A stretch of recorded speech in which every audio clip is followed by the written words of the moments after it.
bwenkeera ku makya n'enjogera ekigambo ka Bompawa Siddangaladesi gwe wenna Munnayuganda naddala omuwagizi wa Patrick Mulwana ono nga si mulala ye Alien Skin oba CEO Fangoni Forest.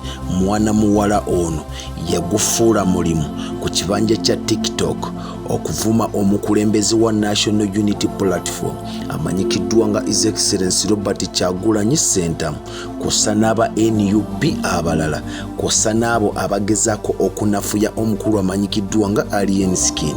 Yeeyita Joka defender wa Alien Skin ku TikTok akawunti ye bw'agiyita akoze kyamaanyi nnyo okukola kyemuyita ennaku zinombu okuyiirawo omubiri. Ayiirawo nnyo Alien Skin omubiri ng'akola challenge z'ennyimba ze ng'apromotinga music waabo abamuliraanye kw'ossa n'okuvuma abo abanafuya Alien Skin. Ye Bobi Wine yamupata nabo mmere amuvuma entakera buli wamusiŋŋaana. Olunaku olwaleero mwana muwala yakomyewo mu ggwanga lyattu Uganda mu wiiki eno yennyini ey'omwezi gwaffe ogwakasambula omwaka 2024 era ali muno ayina kukira bannyiniyo abagisookamu. Joka ensonga lwaki nkoze vidiyo ye eno abadde atyobola abantu nkuyanja ng'abalangiriranga Katonda we yabatonda ne bakula bubi okubijja. Ng'omu ku bo ye munywanyi wange amanyikiddwa nga Omukunja Atasera. Ono yamuyisaamu eggaali n'amugamba alina ennyindo ekitebe ky'enkata kidda bbali bwogeza ku nnyindo ya Mukunja. Bangi bazaavuma olw'endabika yaabwe era bangi bavumidde abaagalwa baabwe n'atuuka n'okubeenyiya oba okubeetamya obuko gye baba bagenzi. Wenjogerera kaakano bwe yatumbuse ku kisaawe ekimanyikiddwa nga Entebbe Airport ng'ava okukakkalabya emirimu gye egy'obwakadaama gy'awuubidde emyaka 2 bettu.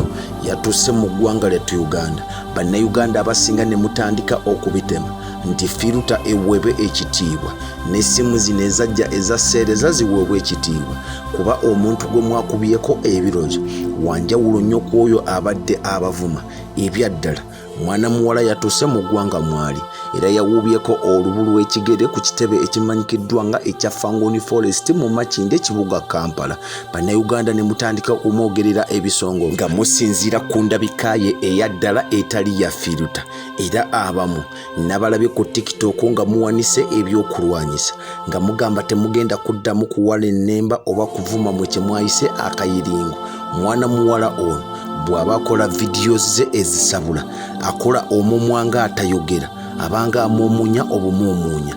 Naye ffe abagoberera ebigenda mu maaso ku mutimbagano gwa TikTok, mwana muwala ono vidiyo ye eyasooka ku TikTok yagiteekayo ng'ennaku z'omwezi 3 omwezi ogwokuna omwaka 2022 era yatandikira mu videos za kukola challenge n'okuvuma ba TikTokers abalala ennyo era nga bw'aba ayogera omumwa gwatuka mpolampola paka bwe yatandika eddimu ery'okuvuma abaana ba NUP n'atandika okumuumuunya obumuumuunya. Yakolanga challenge za nnyimba kuvuma abantu bano ab'obulijjo era mu videos ze yali awaanyeeko omukulembeze wa NUP amanyikiddwa nga Bobi Wine. Naye okuva lwe kyatandika okulabika nga enjuyi zino zombi we zitakyassa mu kimu yatandikirawo okubalabisa ng'enjogera yaabwe weeri.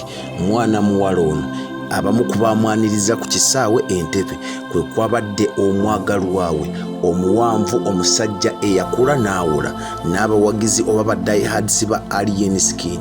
Naye era nawuliddeyo ku bannayuganda abamu nga muyisa eggaali mu mwagalwa we anti mbu naye yabayisiza eggaali mu wammwe. Uganda ssaawa yakupima ani yaani. Ojja kumpulirira genda mu comment section wamma gwe okusinziira ku Joka gwe walabye yoyo yennyini gw'obadde olabanga ku filita oba akyalina moral authority okuddamu okuvuma yadde okulengeza endabika z'abantu gwamwerabidde. Yono mukwano gwaffe amanyikiddwa nga Presa nga tannasiima wubakulubu lwa kigere mu bendobendo lyeruzira gwe yagamba this is a rat eno mmese nze omwana soda namugereka Ddunda agira kumpangaaliza. Following a TikTok account yange, Facebook nawo myomyula tovaawo, YouTube Export TV subscribing emboozi tukyaleeta ku lwa Katonda n'ensi yattu Uganda. Export TV to the world.